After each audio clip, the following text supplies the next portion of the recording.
Sasailalim sa investigasyon ng ilang tauhan ng NBI, PNP Special Action Force at Bureau of Corrections kaugnay ng mga nakumpiskang limpak-limpak na pera mula sa mga tinuguriang VIP o mga very important preso na inilipat sa NBI mula sa Bilibid. Balita hati ni Salima Refran.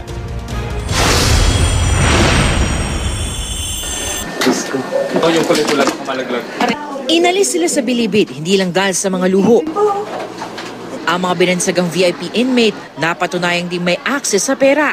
Tila patunay na tuloy ang kanilang mga iligal na negosyo tulad ng drugs. Pero hanggang sa NBI Detention Center pala kung saan sila inilipat, nakakahawak pa rin sila ng pera. Bungkus-bungkus pa nga ang nakuha sa biglaang inspeksyon nitong December 28 at 29. May ilang libong pisong papel ang natagpuan lang sa basurahan at sa banyo. May mga itinago sa ampaw at sa pakete ng sigarilyo.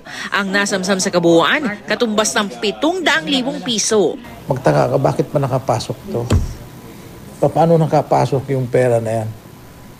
Ang dami niyang dinaanan, di ba? Pinakamalaki mula kay Tony Ko, 350,000 pesos.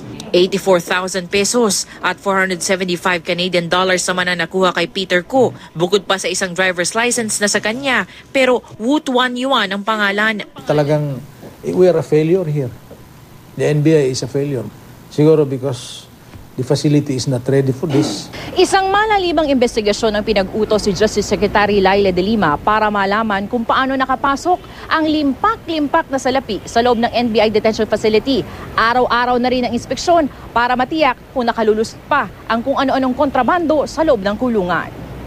Baka nakalagay doon sa mga pagkain, nakatago sa mga pagkain na somehow hindi nila in-inspection. So sabi ko nga, in the first place, bakit pinayagan yung mga pagkain? Iimbestigahan lahat na nagbabantay, kabilang ang ilang NBI guards, NBI agents, miyembro ng Special Action Force at ilang tauhan ng Bureau of Corrections. Nagigpit din sa pasilidad at mga dalaw. Salima Refran, GMA News.